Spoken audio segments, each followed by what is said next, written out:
It's an interesting story, this one little episode that occurs only in the Gospel of Mark. And we know that Luke and Matthew based their Gospels on Mark. They follow pretty much the same pattern and contain many of the same stories, but not this one. Scholars will say, well, what was wrong with this one? It's a great story. But the problem with it is, it sounds a little bit like magic. So open sesame, Jesus has to use a word to suddenly make this happen. A Greek word, no less.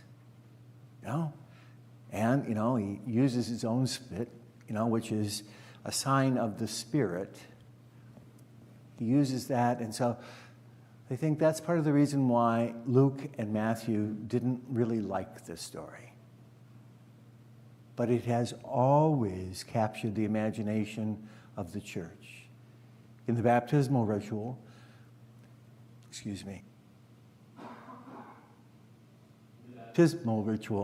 there is a point at which the deacon or the priest will place his finger in the ear of the child and put the thumb on his mouth and say, Ephata, be opened, to hear the word of the Lord and then to speak his praises.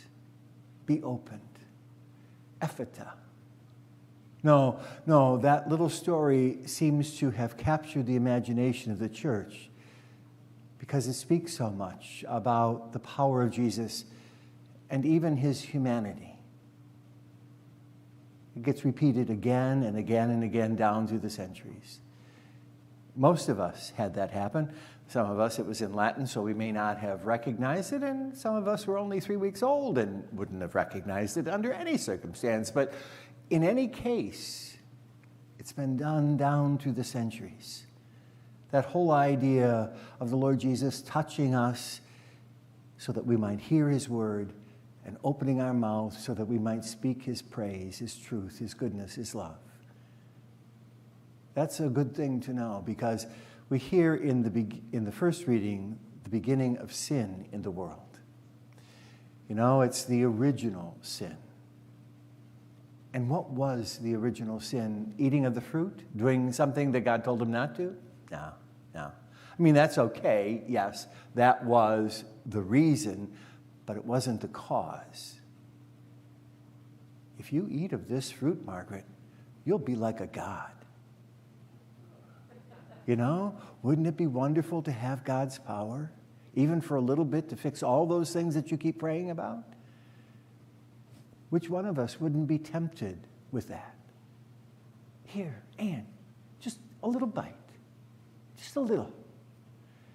No, it was that temptation to have a power that isn't mine, Although there are times that I tell God what to do, the reality is that it's much better to put my faith and trust in him than for me to be in control. Because sometimes along the way, things that I prayed for, that wasn't such a hot idea. And thank God it didn't happen. That's the important thing, is that, I'm not God.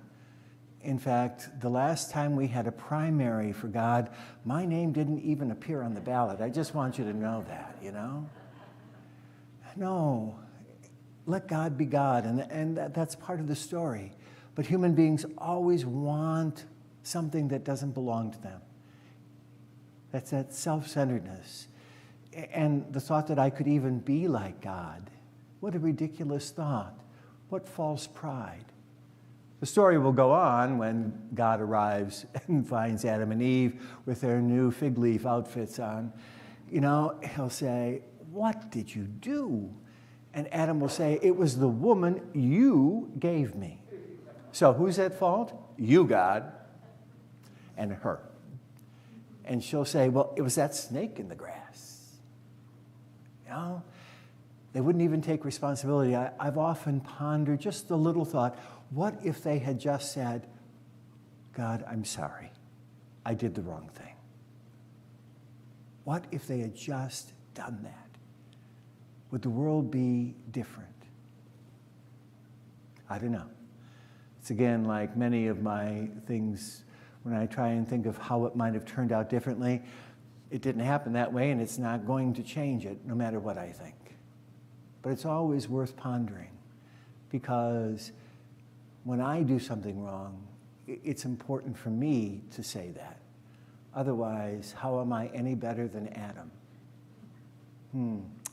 What a thought. I mean, there's so much in that parable. But the bottom line is that this is the beginning of sickness and death and sin. And then we have in the gospel Jesus touching the man and removing the effect of sin. You know, his deafness, his muteness came because of sin. And Jesus undoes that. And so it's this wonderful story of how the Lord Jesus undoes all of these things that have happened because of sin.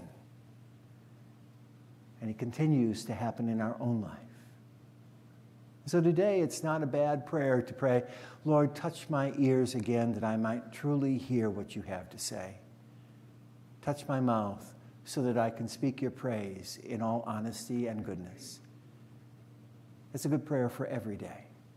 Ephata, the Lord said, be open. Because if we are open, God can continue the work of redemption within us and bring us more and more into the kingdom of his Son.